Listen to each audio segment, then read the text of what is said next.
The many faces of the ego. Friends, good evening and welcome to part two on our lecture series as we seek to understand better all of these egos that we need to work with and that we need to comprehend so that we can see them eliminated. Last week, when we came together, we spoke about adultery and we spoke about lust. We spoke about vanity and, of course, we spoke about pride. And we also spoke about mythomania and we spoke about many different aspects of the ego. But however, our focus last week was on two of the three main springs of action of our ego. Samael has stated that it is envy and lust and anger, those that are like some of the most dramatic aspects that we have to go in, work, and strive to comprehend so that we can eliminate them. And today, as we start, let's start then with the psychological aggregates of anger. Let's, just as we did last week, look at the many subtle faces of anger. Now, we would like to emphasize this. We are only speaking of just a handful of those masks of anger. We know that in this continuum that we could refer to as anger, there is one extreme that is decidedly very violent and very brutal in its expression, and that one is easy to see. But as we move away from that extreme towards the other aspects of anger, we will also see that sometimes anger has the ability to dress itself with the tunic of the masters. And it will present itself as a creature of wisdom. And behind that, there would be an ill intent. There would be some desire that perhaps the advice that that specific face of anger is offering, it's intended to cause a tremendous amount of harm. So we say this so that we don't walk out of this lecture thinking, oh, these are just these faces. Because we can only cover so much, and hopefully, as we do this, it will open your eyes on how to remain extra vigilant. Because the more we observe and the more we comprehend, of course, the more we can eliminate. Now, let's start with that aspect of anger from that extreme of very dramatic violence, that is the eye of murder. Yes, we see the eye of murder every day, and we see it in the news, and of course we see it sometimes within our own community. And it is true, we can tell ourselves, well, yeah, I have not murdered anyone in this life. Difficult to tell what we did in past lives, but assuming that, yeah, I don't see this ego active right now, I don't think that this is present, I would ask you then to just put that thought aside and to see yourself every time that we have been watching those violent action movies. Every time that we see the bad guy getting exactly what he deserves, and here, in the comfort of our own living room, we are basking in the delight of seeing them get the punishment that he has deserved for the last 85 minutes of movie.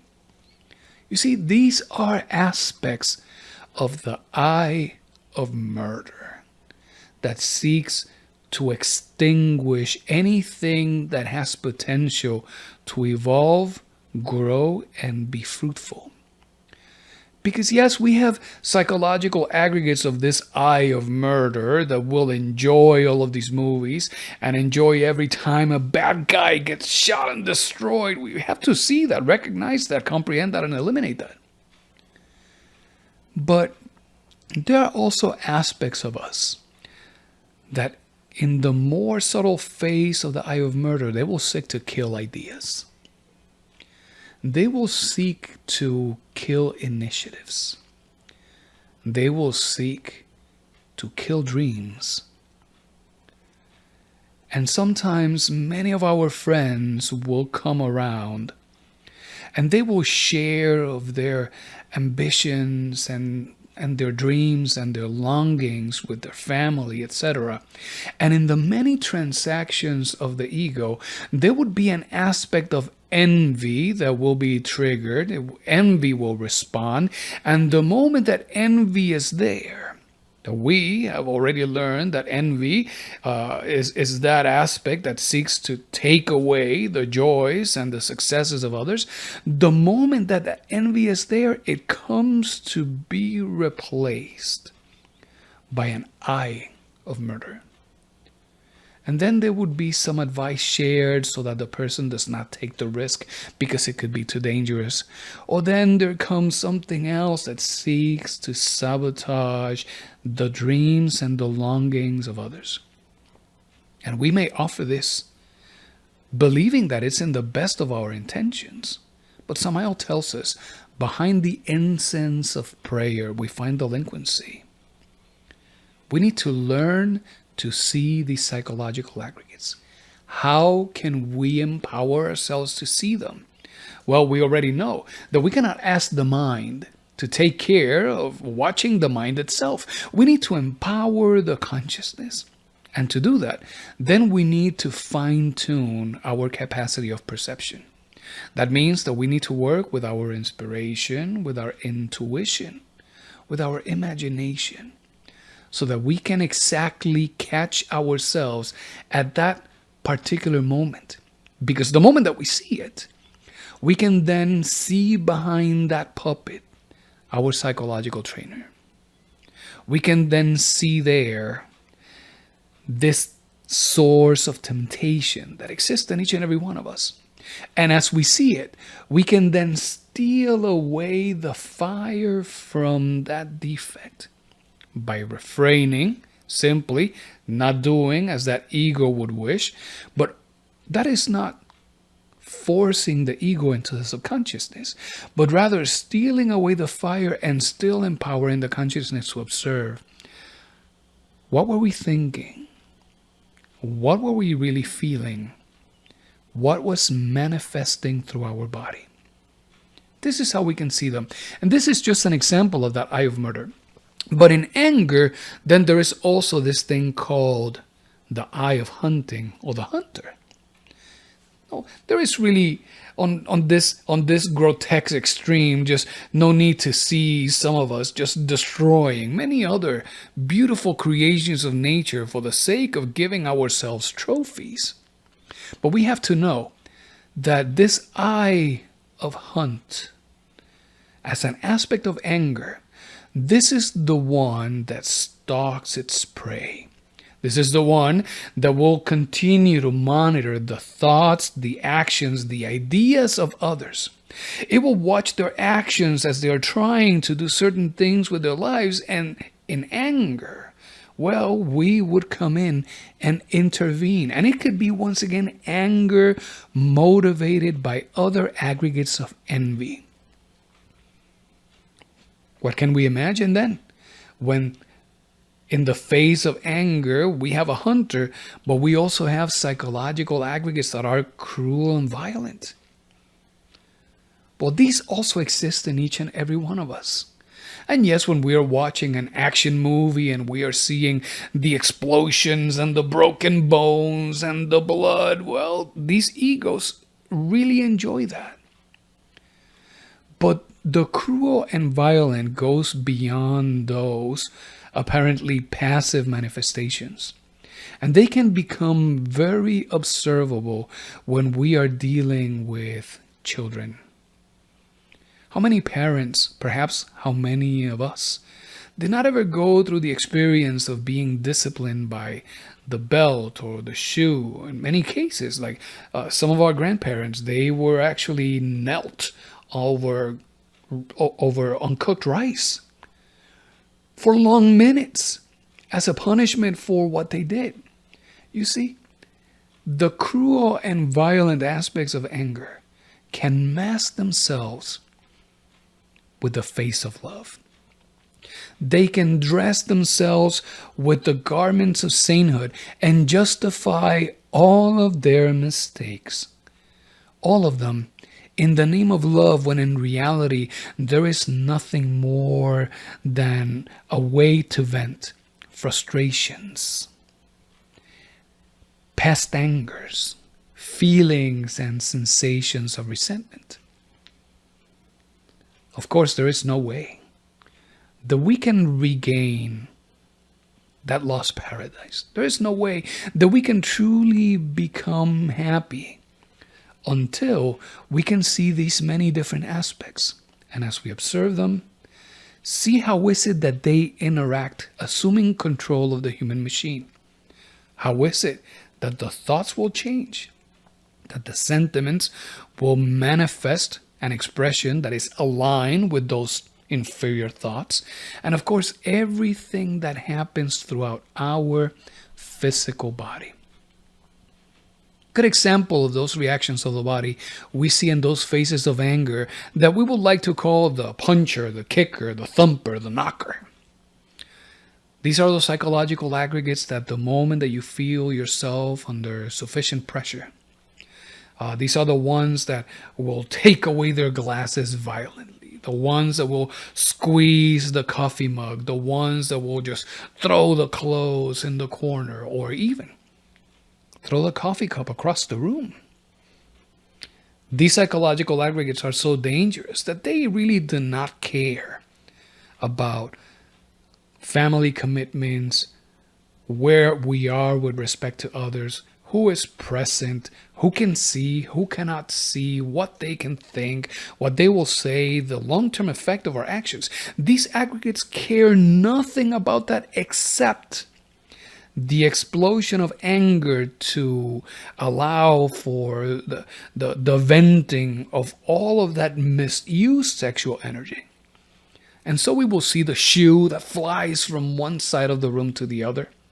Yes, we will see the one who smashes the door, that throws the door of the car, that punches a hole on the door, on the wall, etc.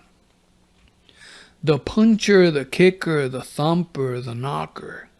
We even see them stomping their feet as if they were having a tantrum, pounding on the table, raising their voice. For as long as these defects exist in us, these defects then put at risk that thing that is called the Parlock duty of the being. That Parlock duty of the being has to do with self-realization. It has to do with enabling the essence of the Savior that exists within each and every one of us to do its work, so that the consciousness can be emancipated. The consciousness can be rescued from the many cages that is this ego, and that the consciousness can continue making progress.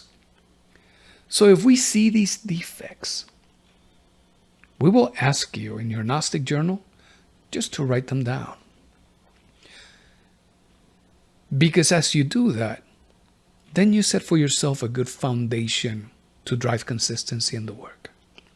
We have heard stories of some good friends who come around and say, I'm going to admit to you that I really need to work on this defect, but I would rather work on something else because somehow I just enjoy that. And we need to see, as we are very sincere with ourselves, why are we allowing many of these many phases to continue to exist? For example, the eye of vengeance. Because the eye of vengeance has no regard against whom that vengeance is being expressed. It could be vengeance against the spouse, or it could be vengeance against the parents, against the children, against the neighbors, against the people at work. Vengeance will even put our source of income, our source of nourishment for the home, so that the things that we can afford, it will put everything at risk for the sake of it enjoying the cruel fruit of all of its actions. And the eye of vengeance, well, it can be affected because there could be aspects of pride that the moment that they get hurt, the moment that those aspects of pride determine that something unfair has been done to you and that you don't deserve that, and how could this person even dare? You see, the moment that pride sends out that signal, those feelings of resentment may accumulate so much that they will invite the ego of vengeance to assume ownership of the human machine. And the moment that this ego is there, it will begin to demand of your sexual creative energy just to fuel all of its thoughts. Certainly, in most instances, these egos of vengeance do not put their thoughts to action. In many cases, these egos of vengeance will even invite the egos of murder to wreak havoc within your own mental realm. And we have seen instances where young friends have come around saying, I was so angry with my parents, and as they did this and that, all I could see them was having an accident or suffering some kind of ill-fated demise. Egos of murder, moved in by egos of vengeance, that were brought in by egos of resentment, that sprung into action because of egos of pride that saw themselves hurt. These chains of causes and effects need to be understood. When we truly understand them, the farther we can go back understanding these chains, well, we can start identifying many of the root causes behind many of our insidious behaviors. And as we do that, the farther back we go and focus on comprehending and invoking of the power of Kundalini to eliminate that, well, as those egos become weaker or they become eliminated, as Samael says, turned into a cosmic dust, well then, without those egos present, then those are actors that cannot show up to the dramas. And if there are no actors, then the dramas cannot play out. So here we see then the egos of vengeance, again, that have no regard against whom they express themselves. And within us, well, we have more or less intensities of these different eyes, and we all have, to some degree, the eye of cursing. This, of course, is an ego that expresses itself very loudly in moments where anger may be very heated. But this ego has become so normalized within our own dynamic that we have even come to accept good, positive, quote-unquote, favorable definitions of many of the curse words that we have today. And we will use many of those curse words in a way that we intend them to be positive, funny, sociable, failing to realize that we are making the incorrect use of the creative word, failing to see that allowing the more subtle aspects of this eye of cursing to just come into play in social scenarios, situations where we would like just to be funny because of other aspects of pride that would like to be recognized. Well, we are allowing these defects with their subtleness to then take of our own sexual creative energy and route it through channels that energy is not meant to go. So these egos will continue to nourish themselves in ways that are completely non-threatening. They will take of our creative energy and send it down the wrong channels and keep themselves under the detection capability of our intellect.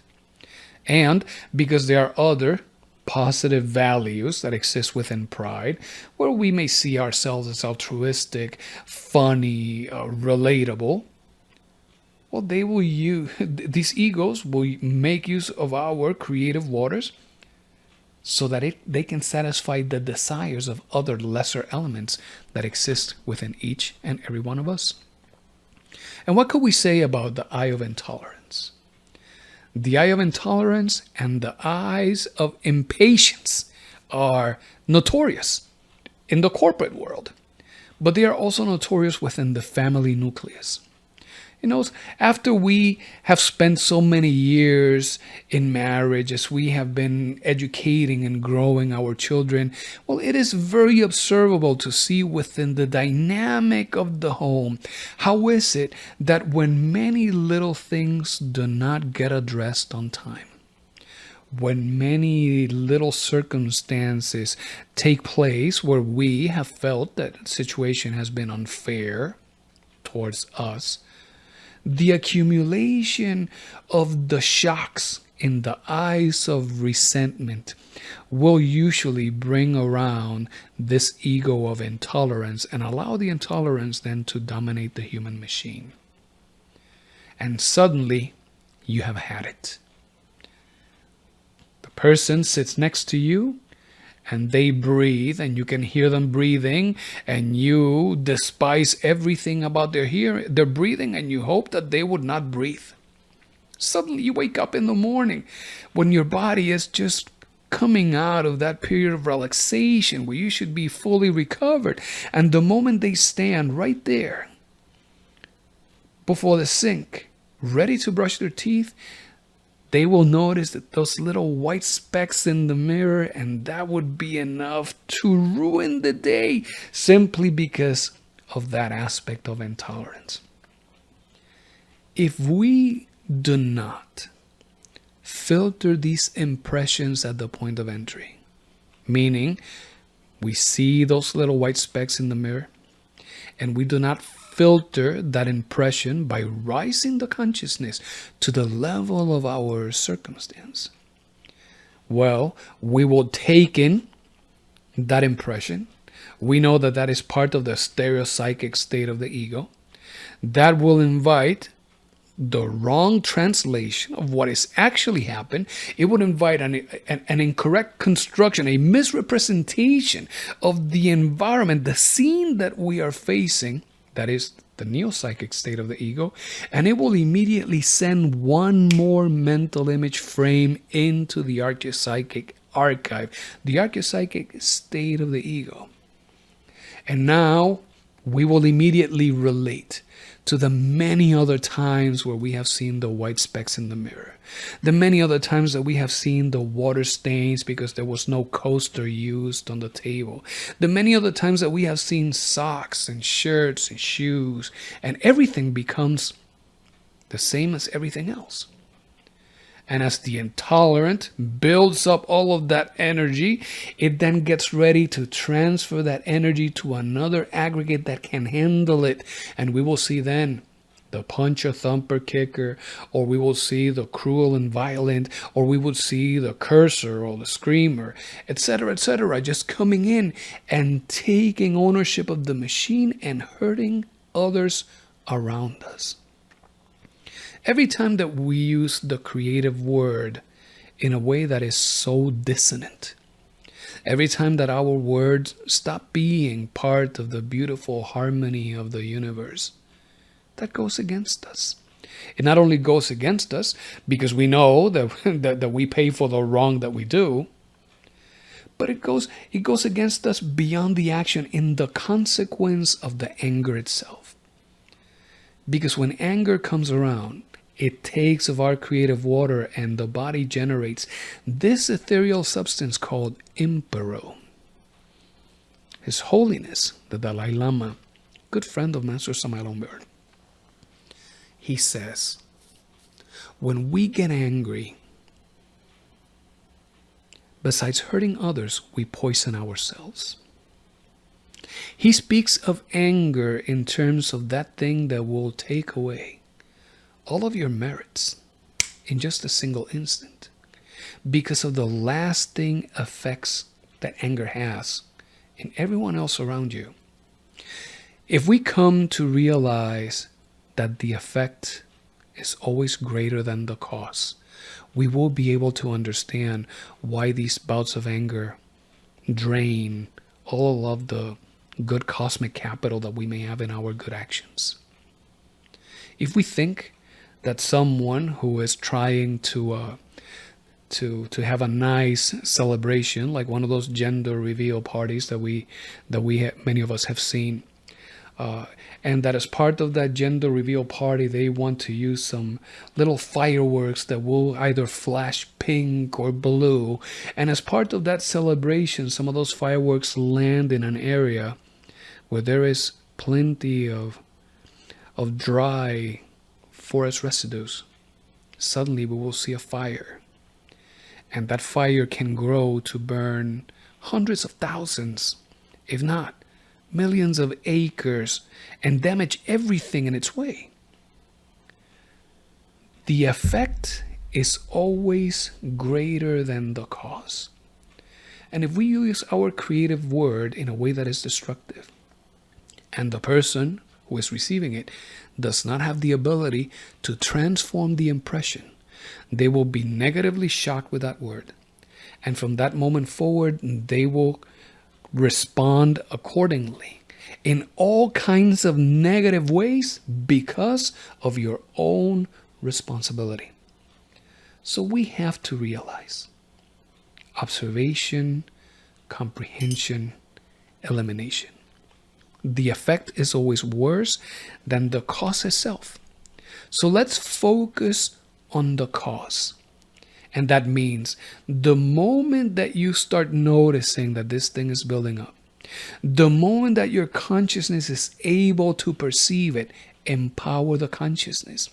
Refrain from the reaction. Steal the fire away from the source of temptation. Make an effort to keep the machine relaxed so that you can see, so that you can perceive your thoughts, your sentiments, and comprehend what is indeed happening. There's an ancient saying where where a master recommends whenever somebody comes and tells you of your defects, rather than reacting because you feel eluded, you would be better off by saying, apparently you have not seen all of my other defects because you have failed right now just to continue mentioning what those are. If we do something like that, we empower the consciousness to remain observant. We empower the consciousness to become liberated from the cage that is the ego. And of course, we spoke about the impatient. And we see impatience with our parents as they age. We see impatience with our children as they're growing up. And what can we say when they become teenagers? We can be impatient with our neighbors, with the people at work. We can become impatient with the government, with the legal systems, etc., etc. An impatient does nothing for anything. The only thing that impatience does is that it continues to steal away of that sexual creative power, and it builds upon a potential source of energy. It creates all of this potential storage just like a spring when it is ready to explode. And as it accumulates that energy, depending on the circumstances, it will take that and it will handle that to the next ego that's going to be capable of absorbing it. And the impatient can pass it on to the intolerant, or it can pass it on to the screamer, or the cursor, or the thumper, or the kicker, or etc. So what is it that we have to do? You're seeing it now. We have to make an effort to remain relaxed and to remain observant. Because we know that the moment that we start getting uneasy, there are already a series of judgments that have taken place. You may have not been aware of the judgments, but certainly comparisons have already happened at the level of the mind. Maybe they have just happened before the radar capability of the intellect, and they have gone unnoticed. But as you can see that spike in emotion, as you have empowered the consciousness, relax and contemplate. At first, we know that it's going to be very difficult. At first, you may feel that it is almost impossible, and that is okay. But just know that, like in any other muscle, the psychological gymnasium will continue offering opportunities to put these exercises into practice. And as we give ourselves the opportunity to empower the consciousness, that consciousness will become more awake, more aware. And as that permanent center of consciousness develops, well, you will naturally gravitate into a posture that is very tolerant, very capable of dealing with the adversity. Now let's talk a little bit about the psychological aggregate of greed.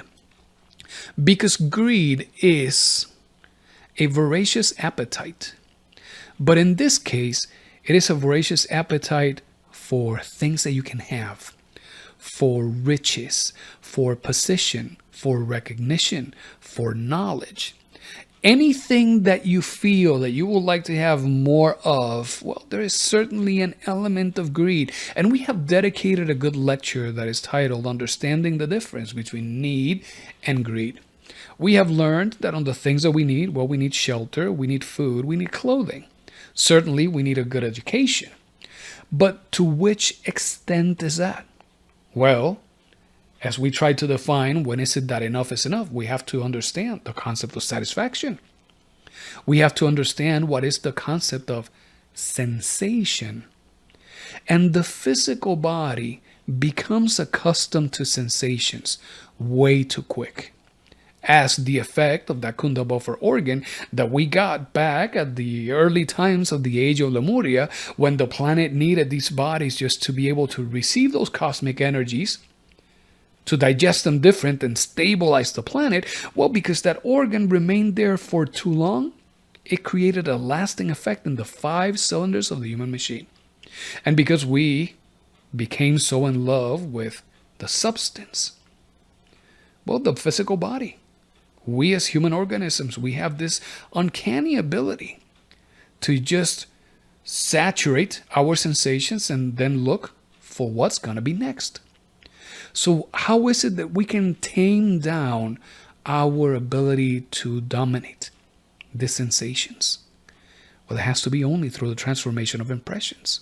We have to learn to transform the impression at the point of entry, whether it is the ear, the eye, the nose, the taste, or the sense of touch. But there are other impressions, like the sense of having, like the sense of being.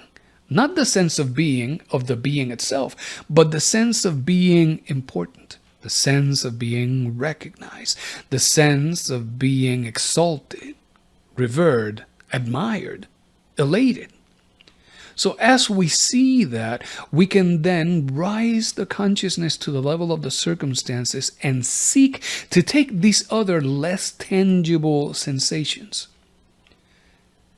and simplify them through synthesis, knowing that we are bound here mechanically through a law of a pendulum, to the law of the pendulum, that today we may have and tomorrow all these things may go away, that today we have the sacrifice of enjoying what we have, but tomorrow all of these things could simply disappear. And that will help invite us to center ourselves and condense within the moment. Having that ability to be present then and there, then that manifestation of awakeness comes directly from the consciousness. And then we can see things for what they really are, as tools, as instruments, as some rewards that the universe has given back to us. And then we can enjoy them with gratitude, with gratefulness. And the moment that they disappear, well, we have truly enjoyed them, because we also realized that they were not going to be there forever, that they were simply going to be there to be temporal. Let's talk about envy. Some of you may have heard this before, but there is a very strange story used to explain the difference between envy and greed. And the story says there was this master, had 2 subjects. And the master, in some day of local celebration, the master came to both of his subjects and say, as a way to celebrate this festival, I will give of one of you whatever you want, and to the other one, I will give double. One of those subjects was greedy. The other subject was envious. And the greedy one said, I want you to give me double of what you give him. And the envious one said, I want you to take one of my eyes out. Envy is a psychological aggregate that is exceedingly cruel. Envy thrives in seeing others suffer. But envy thrives in seeing others suffer simply because it truly enjoys the ability of depriving others from happiness and success. It will do everything that it can just to steal the thrill and the joy and the ecstasy of the moment. And envy is one of our most dangerous collection of aggregates. Samael says that envy is the spring of action of the ego. And there is envy that is of a political nature. There's envy that has to do with economics and finance. There's envy that's associated to health. There's envy even on the clothes that children wear, on the grades that our children get. There's even envy on how children are recognized by their own virtues. But there is also an envy that is very dangerous that exists amongst all of the students of the occult science. There are many students who have been in these studies for 15 and 20 years. And after 20 years, they still cannot unfold in their astral body. They still have not accumulated 100 hours of meditation. But they have been here for 20 years. And that makes them believe that they deserve certain things. Suddenly, a new person comes out from the street and they join the studies, and 2 weeks later, the person makes the mistake of sharing their conscious astral experiences. Whoa! These people who have been here for 10, 20 years suddenly hear that, and they churn internally. Their gut wrenches because who does this person think that they are? They just got here. I am senior. This is the kind of stuff that envy will do. And of course, envy is so cruel that when envy realizes that it has lost all of its opportunities to achieve that success, it will do whatever it can to deprive others from enjoying their own successes as well. And we see this face of envy get dressed with the tunic of the wise man. These aspects of envy, it does not matter if it is manifested through a body that is of a masculine or a feminine nature, but they will dress themselves and give the most beautiful advice. Don't do this because you can get in trouble. Don't do this because you could hurt others. Don't do this because you could hurt someone's feelings. Even when those things that envious ego is recommending others not to do are things that person had enjoyed doing in the years of their youth over and over again. But they know that now they're old. They know that they are not sexually desirable right now. They know that people see them as weak and feeble and that eventually they're going to fade away. So because they see themselves like that envy will come out and give the best advice, but only for the sake of others not enjoying what they had previously enjoyed. Of course, when this is analyzed with good logic, this falls on its knees. And that is because the ego is not logical. All that the ego seeks is just to satisfy its own desires, to satisfy its own commitments, and it will do anything and everything that it can to do so. And then there's the ego of gluttony. Yes, gluttony is a voracious appetite, but this is a voracious appetite for those things that can nourish the body. Certainly, when it comes to diets and those fad diets, and when it comes to overeating, and when it comes to those many illnesses that people develop, like those eating disorders, well, they are all rooted in gluttony and combinations and aspects with self-love, self-consideration, and many other phases of pride. But we know that when it comes to nourishing, as students of Gnosis, there are three sources of nourishing itself. There's, of course, the food stuff that we consume that feeds the body. And we can see through this image exactly what gluttony is with everything that has to do with food and depriving ourselves from food as well. But there is also the air that we consume, because there is prana in air. Notice that when we are transmuting our creative waters through pranayama, through hamsa, through the practice of rune magic, those of you in the intermediate chambers, through the practice of the dynamic of love, the super dynamic of love, those of you in the most advanced work, notice that the breathing exercise seeks to invite a centripetal exercise of the force. That means that it seeks to transmute that creative energy and as a force, as energy, just route it inward and upward so that we can then create some positive effects in the brain.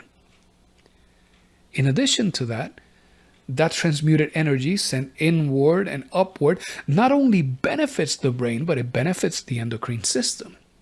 The consequence of that, the effect is always greater than the cause, is that the bloodstream becomes saturated with hormones.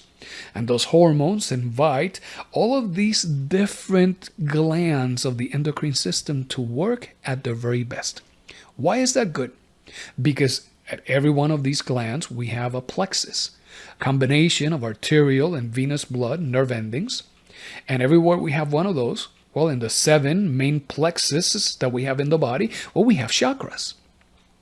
And as these plexuses become very active, well, the chakras will filter the most subtle energies from the 5th dimension and deposit them in those glands. And the body will be rich with vitality, with energy. It will be operating at its best.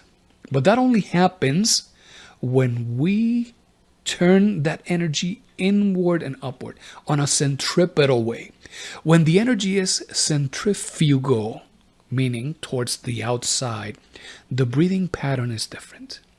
And there are psychological aggregates of gluttony that enjoy of this waste, because they enjoy of this waste as wasteful as the image that we're seeing on the screen, because gluttony will seek to drain the sexual creative center and then waste all of that energy. The shock of wasting the energy, the shock of just wasting all of that prana that is being consumed, well, gluttony thrives on that. So when it comes to breathing, every time that we engage in the magic of the runes, every time that we sing Hamsa, that we recite the mantras of pranayama in our mind, these are all exercises that can help us understand even deeper some of these aspects of gluttony. But those are just 2 aspects. We also know that we have impressions that nourish the mind. And if you have ever heard of emotional vampires, that is an aspect of gluttony itself. Because emotional vampires will seek, as egos, to create telepathic connections with others. They will be, because of the archeopsychic state of the ego, meaning the signature that exists in many of the cells of our body, well, they will be craving for these chemistries, so those aspects will communicate telepathically with others, so that they invite situations where they are insulted, so that they can get angry or frustrated or depressed or etc. Or they will invite situations in which there can be a rush of energy through the body, like situations of lust. Or they will invite likes and shares, and they would beg for attention, etc. All of these things are very mysterious, infraconscious phases of gluttony. So we have to comprehend them. And we can only do that through observation and seeing how these aggregates will replace themselves, assuming control over the human machine. Now we have here the psychological aggregate of laziness. And yes, It is crystal clear when somebody is being lazy, like they are sitting on their sofa all day or they're sleeping on the couch all day, and the sun will rise and set. The person will still be there. They're not doing anything. There's no contribution to the home, to the family, to society, to themselves. But what about all of those friends that are working 16, 18 hours a day? How about those who are constantly taking care of emails and text messages over their mobile device, regardless of where they are? How about those that interrupt intimate moments, moments with family, moments where there can be an opportunity to contribute into energizing the family nucleus? And they break apart those activities simply because work. That is also a face of laziness. Because notice that even though those people seem to be very busy, even though they seem to be so committed, they are engaged in positive values of the ego. The hard worker, the dedicated person, the one who gives it all, the one who is selfless. These are many positive values that we carry within, but they are incorrectly used by the ego. And these positive values, well, they are very dangerous as well. Because the problem with the positive values is that they will do good. It is just that they don't know when exactly to do it. So they do it at the wrong time. And Samael has made it very clear. Everything that is outside of its orbit, it creates a problem. So they may appear to be working with so much dedication and emphasis and love and commitment. But in reality, they are working in everything except the work that they really should be doing. So there's no time for observation. There's no time to meditate. There's no time for reflection. There's no time for retrospection. There's no time for mantras, for practice. And at night, even less, because there's none of that. Then there's not even an opportunity for an invitation into a practice, into a superior work that is rooted in love. So here we see a very distinct, weird phase of laziness. People who are working on everything and anything except what they should really be focusing in. They are literally abandoning the consciousness for the sake of just addressing many other faces of many other egos. This aspect of laziness is dangerous, and it exists in many of us. It exists in the hard blue-collar worker who wakes up at 4 a.m. and has 2 jobs and comes back destroyed at the end of the day. Just as it exists in the executive that is up there in the C-suite. Just as it exists in the housewife that has to wake up very early in the morning to make breakfast and take care of the children and clean the house and prepare lunch and then take care of the dishes and prepare dinner and take care of the family. And at the end of the day, there is nothing left of that energy available. So we have to learn to set boundaries. We have to learn to set limits. And the line in that limit, provided that we will share a lecture later on defining these boundaries, on setting these limits. Let it suffice it now for us to say that anything that exceeds what is reasonable is exceeding the limit. So we need to truly become very critical, but only of ourselves. We need to be very sincere in how is it that we identify what is it that we have and what is it that we need, and what is it that we have too much of. Because it is only by doing that that we can bring that balance into the 5 cylinders of the human machine. This laziness has many different faces. It exists as mental laziness. There are many people who would like to succeed, but they're not willing to put in the work. There are many students who would like to get A's in their class, but they're not willing to read the book. They're not willing to clarify words that they just do not understand. They're not willing to sit down and do the math exercises so that they can develop that different, superior level of thinking that ultimately results in intuition. So they are not willing to invest the sacrifice. And because they are not, evidently, the environment without sacrifice does not become impregnated without special energy. And if that energy is not impregnated in the environment, then there is nowhere where you can crystallize that success. There's nowhere where you can materialize that new superior condition. But another phase of laziness is the negligent. The one who will do things, as they say colloquially, half-assed. People who just do not pay attention to the details. They just want to get it done. And even when it comes to their job, they look at their job and they say, it pays the bills. It's just the job. You ask of them, they say, same old, same old. There's an aspect of negligence behind that.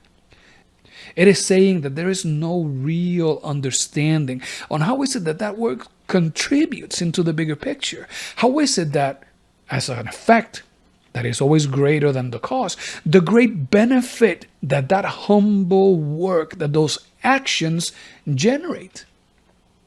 And so we see among many students of Gnosis, students who pretend to go out and work in the super dynamic of love and expect all of these miracles from this beautiful work and ritual. But they have not dedicated the time to a good meditation. Or they meditate once a month or once a week, as if that were enough. These are the ones who would like to see their life transformed, but they go through the motions without truly investing themselves in a work that will result in the awakening of the consciousness. And there are many other aspects of this laziness that are just simply unbelievable, like the non-worker. There are many people who are lazy enough that they don't want to have a good job. They do not want to go through the effort of a good interview, of dressing themselves in a way that is acceptable, perhaps a little superior, and go in and collaborate with others. They are, in a way, afraid of actually doing the work. And as an alternative, they will go through all of these other motions. They will create all of these other workarounds, making pretend that they are ill, that they are missing limbs. They will drag themselves to the floor. They will be outside the whole day, exposed to the sun and the heat and the elements, for the sake of then getting money for free.